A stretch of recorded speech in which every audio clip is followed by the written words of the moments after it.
A cricket legend who scared the best batsman in the world died at 92, and most people had no idea who he was. This is the story of a man who didn't even have a real name when he was born, became one of cricket's greatest spinners, destroyed England's best players, then watched his career end in the cruelest way possible. Sonny Ramadhin went from being famous in songs to being completely forgotten. His story has everything. An orphan from a tiny village who had to learn how to use a knife and fork.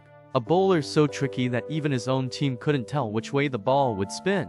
One terrible match that broke him, and a life after cricket that nobody knows about. By the end of this video, you'll understand why Sonny Ramadhin should be remembered as one of the most amazing cricketers ever, and how one bad day in 1957 ruined everything. Let's start at the beginning because Ramadhin's early life sounds like a movie.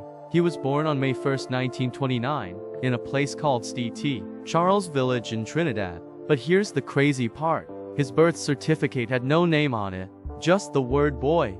That's it. His family was so poor they didn't give him an official name. Kids at school called him Sonny because he was always smiling and cheerful. That nickname stuck forever. Imagine becoming a cricket legend without even knowing your real birth name. That's how Ramadhin started. His family worked on sugar plantations, doing hard work for almost no money. His grandparents came from India as workers in conditions that were basically slavery. When Sonny was very young, both his parents died. He went to live with his uncle Sudhai in a village called Esperance near San Fernando in Trinidad. This village was tiny with dirt roads and no opportunities. Young Sonny didn't have cricket stuff. No proper bat, no leather ball, nothing. So he used coconut branches as bats. He bowled with limes, coconuts, and stones. Imagine learning to spin a lime and then years later spinning a real cricket ball against the world's best batsman. That's pure dedication. He went to Canadian Mission School in Duncan Village, and that's where he learned proper cricket. But here's the surprising part. Ramadhin didn't bowl at school. He was a batsman. He actually won a trophy for best batting average. Nobody saw him as a bowler. It was only after school at 16 when he started hanging around the local Palm Ice club that things changed.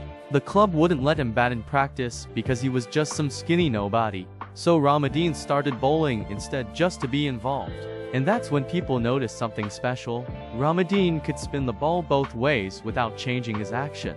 Most spinners, you can tell when they're spinning it one way versus the other because their hand or body changes a bit. Not Ramadhin. His action looked exactly the same every time. Batsmen had no clue what was coming. Even experienced players couldn't read him. Word started spreading in Trinidad about this short, skinny kid who could bowl magic deliveries. Ramadhin was only 5'4" and weighed about 126 pounds. He looked like wind could blow him over, but his fingers and wrists were super strong from all those years bowling limes and stones. In 1949, a guy named Sonny Beaky saw Ramadhin bowling and was shocked. He immediately told important cricket people about this kid.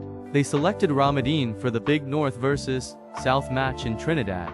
He played against some of Trinidad's best batsmen. Later that year, Trinidad played Jamaica in 2 matches. Ramadhin took 12 wickets in both games. Those were the only 2 proper matches he ever played in the Caribbean before international cricket.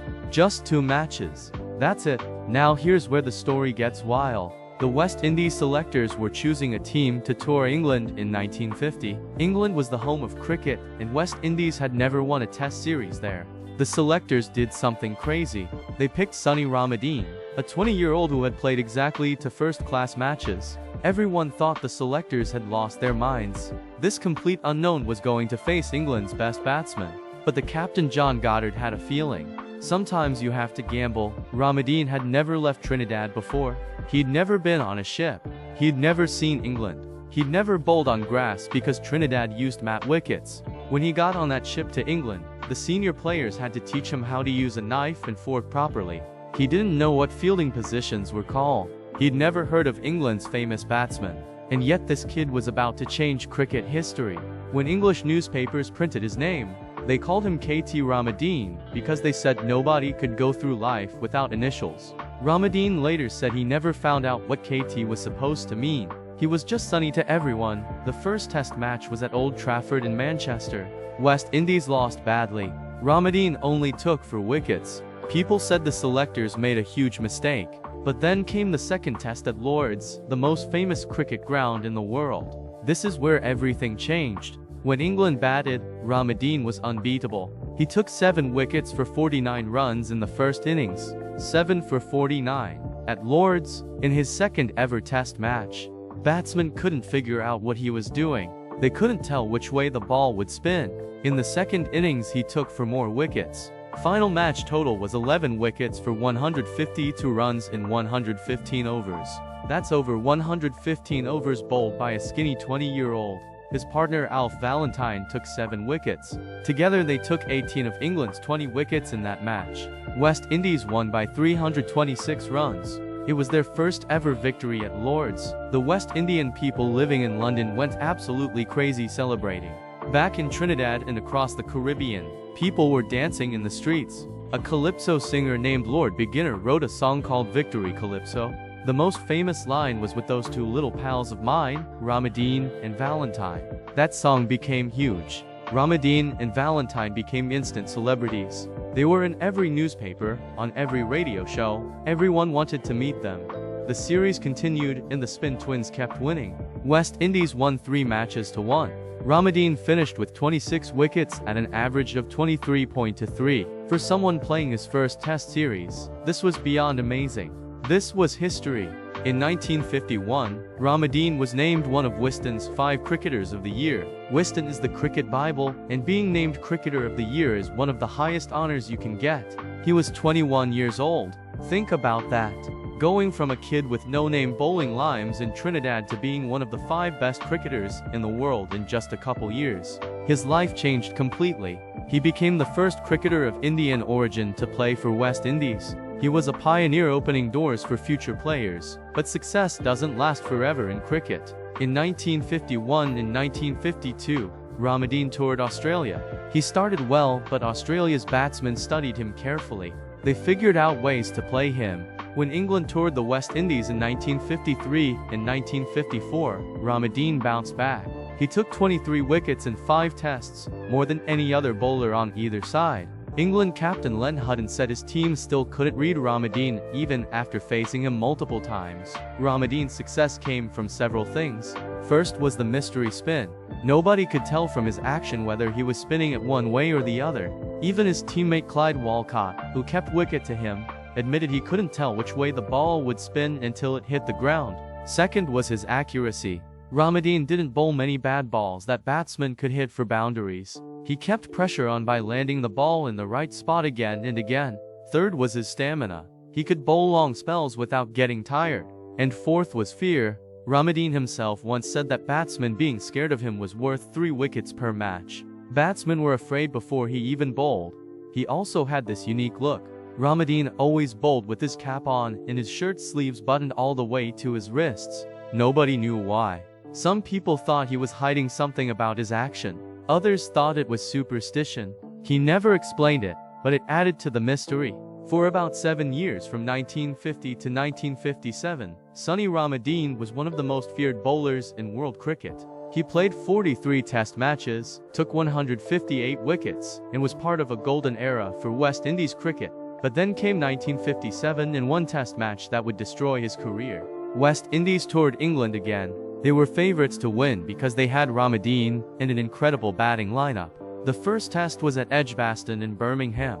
In England's first innings, Ramadhin was devastating. He took 7 wickets for 49 runs. England were bowled out for only 186 runs. West Indies replied with 474, giving them a massive lead. Everyone thought West Indies would crush England easily. England came out to bat in their second innings needing to somehow survive. They were struggling when their captain Peter May came in. He was joined by Colin Cowdrey. May and Cowdrey had studied Ramadhin and figured something out. If they just stuck their front pad down the pitch and didn't try to hit the ball, they couldn't be given out leg before wicket because the ball was hitting their pad outside the off stump. The Elb double law at that time said if the ball hits your pad outside off stump, you're not out. So May and Cowdrey decided to just kick the ball away with their pads. It was negative boring cricket, but it was legal. Ramadhin came in to bowl. He was spinning the ball beautifully. He was beating the bat. He was hitting the pad. He appealed for Elb double again and again and again. The umpires kept saying not out. Ramadhin kept bowling. He bowled 20 overs, then 40 overs, then 60 overs. May and Cowdrey kept patting the ball away. The partnership kept growing. West Indies captain had two fast bowlers injured, so he had no choice but to keep Ramadhin bowling. The partnership reached 411 runs. May scored 285 not out. Cowdrey made 154. The stand lasted over 8.5 hours of batting, and Ramadhin, he bowled 98 overs in that innings. 98 overs. That's 588 balls. It's still the record for most overs bowled by any bowler in a single test innings. His figures were 98 overs, 2 wickets for 179 runs. He had appealed for double probably 50 or 60 times, and the umpires kept saying no. Someone watching said he could have cried for Sonny. Many of those double appeals should have been given out. Ramadhin was shouting himself hoarse. His voice was almost gone. He was physically exhausted. He was mentally destroyed. For the entire match, Ramadhin bowled 129 overs, another record that still stands today. The match ended in a draw, but the damage was done. Ramadhin was never the same bowler again. That experience at Edgbaston broke him. He bowled in the remaining tests, but was useless. England won the series 3-0. The bowler who had scared batsmen for 7 years was now harmless. The mystery was gone. The confidence was shattered. His body was worn out from that insane workload. The double law was eventually changed partly because of what happened in that match. The new law said even if the ball hits your pad outside off stump, you can still be given out if the ball would have hit the stumps. This was to stop batsmen from just patting everything away. But the law change came too late for Ramadhin. His peak years were behind him. He continued playing for West Indies until 1960. By then a new spinner named Lance Gibbs had taken over. Ramadhin's last test match was in Melbourne on December 30, 1960. He was 31 years old and his international career was over. But Ramadhin's cricket career wasn't finished. He had made England his home and joined Lancashire County Cricket Club in 1964. He had an excellent first season, taking 92 wickets. He kept playing league cricket for various clubs until he was almost 50 years old. That's an incredible career length for any cricketer. Ramadhin settled permanently in Lancashire. He got married to a woman named June, and they had a daughter. He owned and ran a pub called the White Lion in Delft for many years. His daughter married a cricketer named Willie Hogg who played for Lancashire. Their son, Ramadhin's grandson, was Kyle Hogg, who also became a professional cricketer for Lancashire. So the Ramadhin blood continued in cricket for generations. In 1995, Ramadhin was awarded Trinidad and Tobago's highest honor. In 2009, he was inducted into the West Indies Cricket Hall of Fame. But here's the sad truth. By the 2000s and 2010 seconds, most cricket fans had never heard of Sonny Ramadhin. If you asked young people in the Caribbean or England who Sonny Ramadhin was, they wouldn't know. The generation that watched him bowl had mostly passed away. Cricket had moved on. T20 cricket, IPL, modern superstars dominated the conversation. Nobody talked about mystery spinners from the 1950s. The calypso song that made him famous was something only old folks remembered. In his final years, Ramadhin lived quietly in Lancashire. He suffered from arthritis in his wrists and hands, which makes sense given how many overs he bowled in his career. Those wrists that spun the ball so magically were now painful and stiff. He rarely traveled because flying gave him chest pain. He couldn't even attend ceremonies honoring him because travel was too difficult. Lancashire Cricket Club would send him Christmas gifts, but mostly he lived a quiet life away from the spotlight. On February 27, 2022, Sonny Ramadhin died at age 92. His grandson Kyle Hogg posted on Twitter saying, "Sad day, great innings, Grandad." Cricket organizations put out statements praising him. But if you weren't following cricket news that week, you probably missed it. His death didn't make major headlines. There weren't huge tributes on TV. It was just a few articles and social media posts, and then everyone moved on. That's the tragedy of Sonny Ramadhin's story. Here was a man who went from having no name on his birth certificate to becoming one of the most famous cricketers in the world. He was in songs. He helped West Indies win their first ever series in England. He pioneered a whole new style of spin bowling. He opened doors for Indo-Caribbean cricketers. He set records that still stand today. And yet when he died, most of the cricket world barely noticed. Modern fans don't know his name. They don't know about the 1950 tour. They don't know about that brutal day at Edgbaston in 1957 that broke him. There are reasons why Ramadhin has been forgotten. First, there's almost no video footage of him bowling. Cricket wasn't televised much in the 1950s. Most fans need to see something to appreciate it, and they can't see Ramadhin.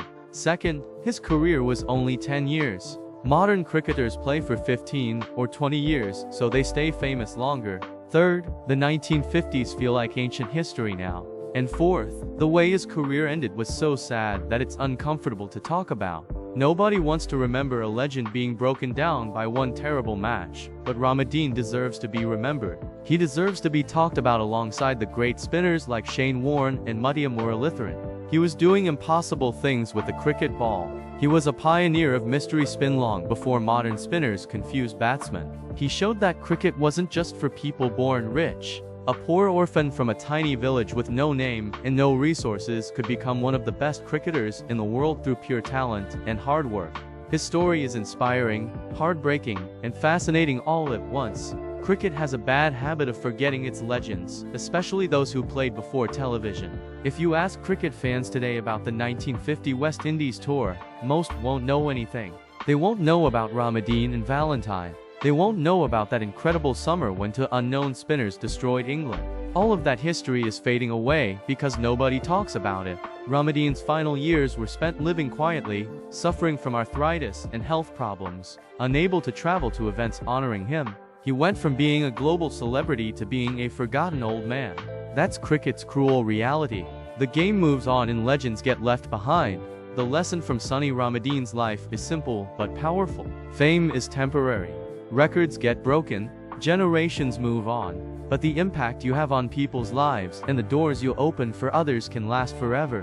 Ramadhin inspired countless young cricketers in the Caribbean. He showed that East Indian cricketers belonged in West Indies teams. He proved that mystery and skill can beat power and privilege. Those things matter even if modern fans don't know his name.